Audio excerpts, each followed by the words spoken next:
नमस्कार मित्रों, सत्य ज्ञान कथा YouTube चैनल में आप सभी का स्वागत है। इस बार रक्षाबंधन को कोई कह रहा है कि सन 2024 19 तारीख को है, कोई कह रहा है सन 2024 20 तारीख को है, कोई बता रहा है भद्राकाल इतने बजे से इतनी बजे तक रहेगा। इसकी कंफ्यूजन आप बिल्कुल ना करें। इसके बारे में आपके संपूर्ण जानकारी देंगे, सही समय से लेकर कथा तक हम आपको पूरा डिटेल आपको बताएंगे। तो इस वीडियो में आप बने रहिएगा, इस वीडियो को अंत तक देखिएगा, क्योंकि आज ही अधूरा ज्ञान अच्छा नहीं होता है, इससे नुकसान ही होता है। आपसे रिक्वेस्ट है कि कमेंट में लिख दीजिए, हे महादेव हमारे भाई बहन के प्यार को ऐसे ही बनाए रखना, मेरा भाई दिन दूनी रात चौगुनी करता रहे। तो चलिए शुरू करते हैं। रक्षा बंधन सनातन धर्म का एक प्रमुख त्योहार है जो हर साल श्रावण पूर्णिमा के दिन मनाया जाता है।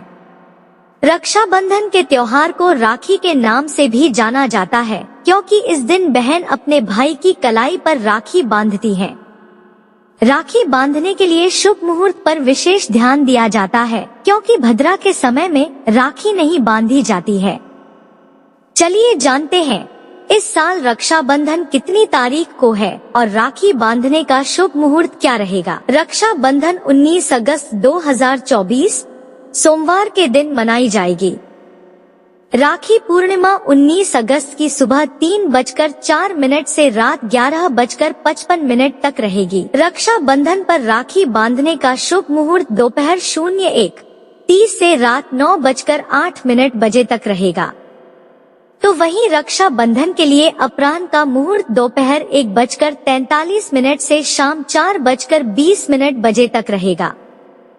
रक्षा बंधन के लिए प्रदोष काल का मुहूर्त शाम 6:56 से रात 9:08 बजे तक रहेगा। रक्षा बंधन भद्रा अंत समय दोपहर के 1:30 बजे। रक्षा बंधन भद्रा पूंछ सुबह के 9:51 से सुबह के 10:53। रक्षा बंधन भद्रा मुख सुबह के 10:53 से दोपहर के 12:37। रक्षाबंधन के पर्व का महत्व। रक्षाबंधन शब्द दो शब्दों से मिलकर बना है, पहला रक्षा और दूसरा बंधन।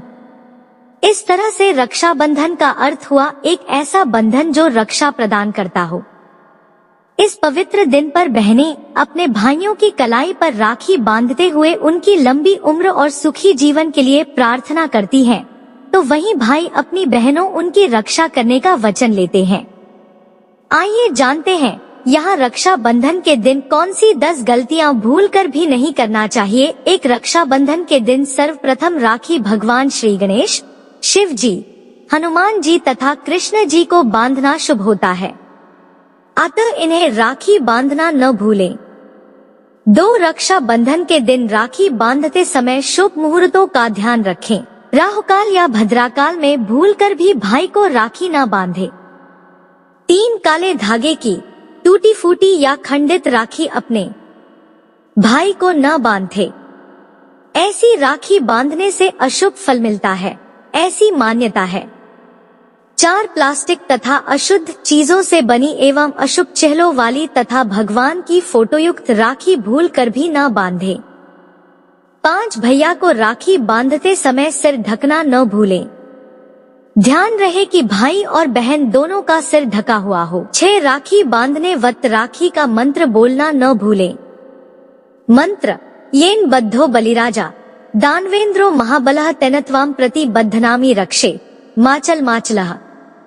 7 अपने भाई को राखी बांधने के पूर्व तिलक करते समय रोली या चंदन ले, सिंदूर से तिलक ना करें।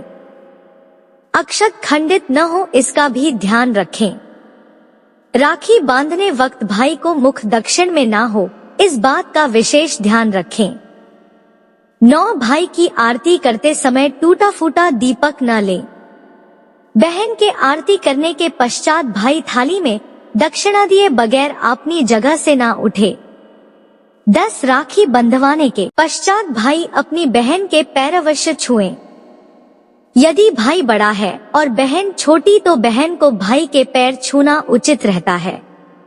राजा बलि से जुड़ी रक्षा बंधन की कथा। पौराणिक कथाओं के अनुसार प्राचीन काल में जब राजा बलि अश्वमेध यज्ञ करा रहे थे, उस समय भगवान विष्णु ने राजा बलि को छलने के लिए वामन अवतार लिया और राजा बलि से 3 पग धरती दान में मांगी।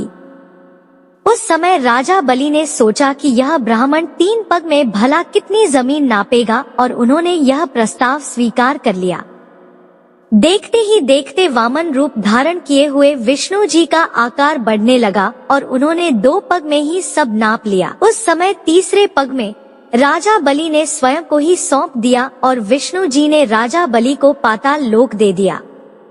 उस समय बलि ने भगवान विष्णु से एक वचन मांगा कि वो जब भी देखें तो सिर्फ विष्णु जी को ही देखें, और विष्णु जी ने तथास्तु कहकर वचन को पूर्ण कर दिया।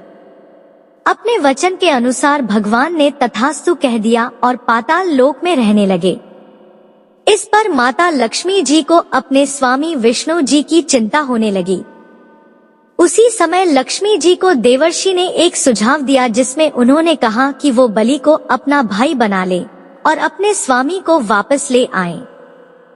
उसके बाद माता लक्ष्मी स्त्री का भेष धारण करके रोती हुई पाताल लोक पहुंची। इस पर राजा बलि ने उनके रोने का कारण पूछा। उनके पूछने पर लक्ष्मी जी ने कहा कि मेरा कोई भाई नहीं, इसलिए मैं अत्यंत दुखी हूँ। तब बलि ने कहा कि तुम मेरी धर्म बहन बन जाओ। इसके बाद लक्ष्मी जी ने राजा बलि को राखी बांधकर अपने स्वामी भगवान विष्णु को वापस मांग लिया। ऐसी मान्यता है कि उसी समय से रक्षाबंधन का त्योहार चलन में आया। एक अन्य कथा के अनुसार श्री कृष्ण ने महाभारत में द्रौपदी को अपनी बहन के रूप में स्वीकार किया, और इसकी कथा के अनुसार भगवान श्री कृष्ण ने जब अपने सुदर्शन चक्र से शिशुपाल का वध किया तब उनकी कनिष्ठा उंगली कट गई, जिससे भगवान कृष्ण की उंगली से रक्त की धार बहने लगी। उस समय द्रौपदी ने अपने साड़ी के चीर के एक टुकड़े को श्री कृष्ण की उंगली पर बांध दिया। इसके बाद से ही श्री कृष्ण ने द्रौपदी को अपनी बहन के रूप में स्वीकार किया और हर संकट की परिस्थिति में उनकी रक्षा करने का वचन दिया। उसी वचन की वजह से भरी सभा में श्री कृष्ण ने द्रौपदी को दुर्योधन के द्वारा चीर हरण होने से बचाया था। इस प्रकार रक्षाबंधन का त्योहार इन्हीं पौराणिक कथाओं की वजह से सदियों से चला आ रहा है और इसकी मान्यता बहुत खास है। इसी तरह के वीडियो पाने के लिए हमारे चैनल को सब्सक्राइब अवश्य करें और बेल आइकन को जरूर प्रेस करें, ताकि हमारे वीडियो ऐसे ही आपको मिलते रहे। कमेंट में लिख दीजिए जय श्री कृष्णा, राधे राधे।